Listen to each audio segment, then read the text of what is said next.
Hello, my name is Lloyd F. Reese. I'm your host, and I'd like to welcome you to Black Perspectives. The topic of our show today is politics. Where do we go from here? We're on location in downtown Los Angeles at City Hall East.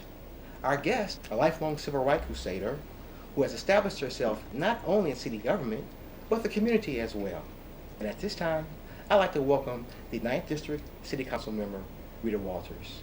Mrs. Walters, welcome to the show. Thank you very much. Ms. Walters, you made political history nearly 10 years ago by becoming the first African American woman to be elected to the Los Angeles City Council. Nearly 30 years after your predecessor, Gilbert W. Lindsay, was appointed in 1963. How do you feel about that? Well, I feel very good about it. Gilbert Lindsay was appointed in '63, but Tom Bradley was the first African American elected to the City Council here in Los Angeles. And then I followed along as the first African American female to be elected to that position. Mrs. Walters, let's go back in time to 1955. It's been almost 50 years since the beginning of the mass exodus of African Americans out of the South in search of the Promised Land. Now, this is where your legacy in Los Angeles begins, in the City of Angels. The same year that you migrated to Los Angeles, we had the civil rights movement that began in the South. 1 year earlier, we had the Brown versus the Board of Education ruling that came out. And nearly a decade prior to that, we had the restrictive covenants that were placed on minorities in LA were declared unconstitutional. Times were changing for African Americans across the country, and you became a very important figure in those changes in Los Angeles. You first came here from Kansas in 1955. That's right. Were you originally from Kansas, Mrs. Walters? Yes, Kansas was my home. I was born in Illinois, grew up in Kansas, where my parents were born, and then came here. How was Los Angeles different from Kansas? Oh, there's no comparison, really. Kansas is a small state with a collection of small cities and towns. I lived in Kansas City, Kansas, which was, at that time, the second largest. For many years as I grew up, it was the first largest, but then Wichita overtook Kansas City, Kansas. Kansas was a free state, as was California. Yes. But it was a borderline state. It bordered Missouri, which was a slave state. And of course, our history tells us that Underground Railroad ran right up to St. Joseph, Missouri, north of Kansas City. And many slaves escaped across the river into Kansas and then made their way to points in Kansas and further west. When you first came to Los Angeles, what was your profession? I came here, I was a clerical worker, an office worker. My first job here was at the county hospital in the psychiatric department. They had a court there where they committed patients, heard patients' cases, and they had the court right there in the building so they wouldn't have to transport people whose behavior was erratic, to say the least. What were your thoughts and feelings about the Brown versus Board of Education decision?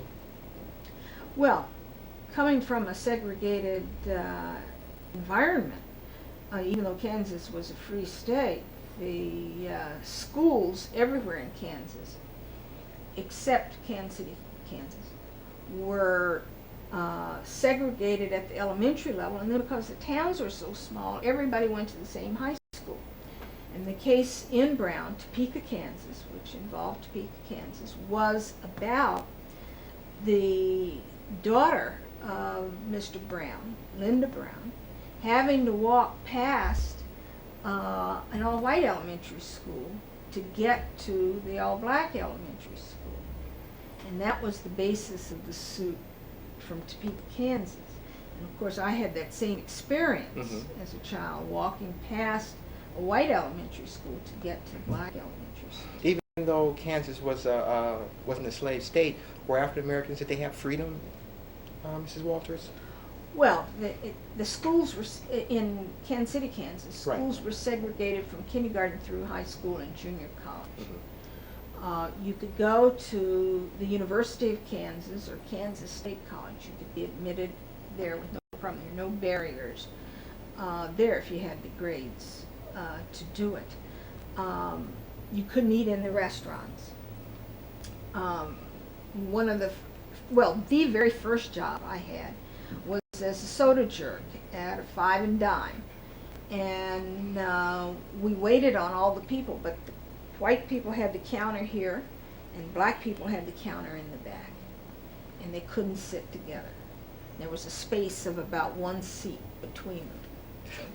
Definitely segregated. Now, the year that you came to Los Angeles, the civil rights movement had started in the South. What were your feelings and thoughts about the civil rights movement? Well, I came here in January '55, Mhm. and the bus boycott started. I guess it had started before then. Mhm. I went to school in Alabama, Mhm. northern Alabama, in Huntsville. Yes. So I had been to Montgomery. I knew that church well. And, it just made you want to stand up and shout when the people took the action that they took. Mrs. Walters, were you ever involved in teaching? Yes, I was. I taught for 4 years. Mhm. English as a second language to adults. Now, how did you get from teaching to the Board of Education? I was at the Board of Education first as a parent Okay. who was in school from the time my first son went to school in 1961. Mhm. Until the time all 3 of my kids graduated from the school district. By that time, I was on the school board. Was the school board instrumental in implementing the African American curriculum in Los Angeles Unified School District? There is no the African American curriculum, Okay.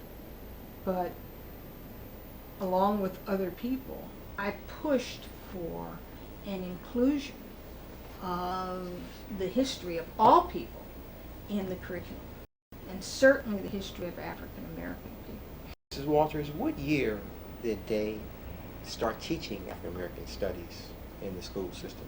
A lot depended on the teachers that you had, the interest of the teachers, or the interest of the principal, and whether the principal could get teachers who were interested in teaching that. It was never full-blown, across-the-board, mandated as such or followed up, but I would say in the 60s, probably 65 to about 70, 71, somewhere along there, those were probably the best years for it.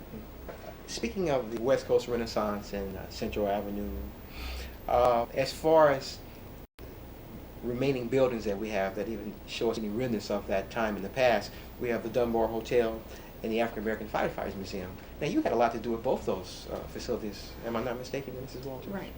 We were able to secure the funds for the renovation of Fire Station 30, which is now African American Firefighters Museum.